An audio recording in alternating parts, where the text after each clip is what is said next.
All right, so have you seen this video? It's wild. Oh, which one? That one, how this house survived a wildfire. Oh, yeah, from Jesse Speaks, right? Yeah, yeah, Jesse Speaks. And I mean, it's just crazy. Entire neighborhood Hmm. totally gone, just ash. Right, And then there's this one house just standing there, right. untouched. Yeah. No, it is. It really is something. Makes you think. Yeah, and I was Yeah. thinking, like, I mean, how did the fire just, like, go around it or something? Well, obviously, like, there's a reason wildfires are, complicated, lots of Yeah, factors. right, right, of course. But then you hear the homeowner in the video, and he's, like, totally in shock.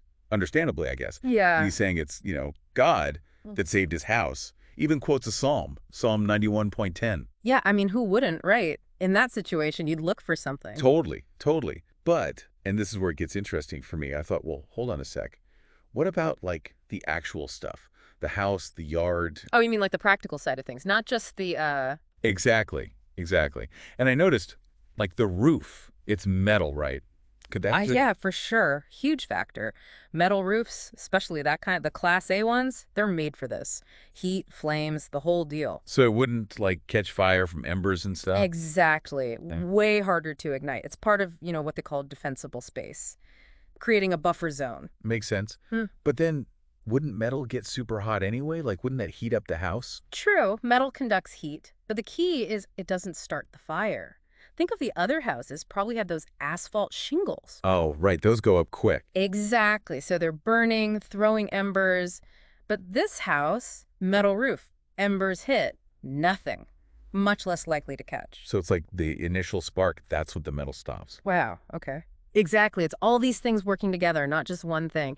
And it's not just the roof either. You see the landscaping in the video. Oh, yeah. Come to think of it, it was pretty sparse, wasn't it? Lots of gravel, not a lot of bushes. See?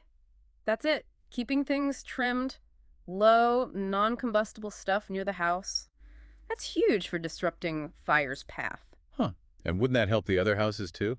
Could have, yeah, like a domino effect almost. If everyone did that, the whole neighborhood might have. Wow. So it's not just about your own house, it's like a community thing. Exactly. Community fire mitigation. Your choices affect everyone. Huge takeaway, especially if you live in, fire-prone areas. Totally. Like, yeah, do your part, protect your place, but also talk to your neighbors, right? Everyone do it together. Couldn't have said it better myself. But even then, there's stuff we can't control, right? Wind, terrain, that kind of stuff. Oh, yeah, true. The homeowner didn't mention anything about that. Did those play a role too? Huge role. Wind especially drives the fire, how intense it is, where it goes. Could be blowing away from the house, pushing it towards others. Like a, what do they call it? A fire break? But natural from the wind. Exactly. And then the terrain, hills, canyons, they can funnel the wind and flames, make some spots way more vulnerable. Man, it's like a lottery. A scary one. It is. So we've got what people do, their houses, their community, and then we've got nature doing its own thing, all mixed together. Right, and that's how a house survives. Or doesn't. It's not simple. And that's what I find so interesting about the homeowner's reaction. Faith is great, gives comfort, but we got to recognize there's this whole web of stuff going on. Human choices, natural forces. It's rarely one single answer. So for our listeners, what's like the big takeaway here? It's like even with something that seems like a miracle, there's often a whole lot more to it. Look deeper, learn the science, and, appreciating how our actions and nature are all tied together. Like a puzzle, right. Yeah. Each piece matters.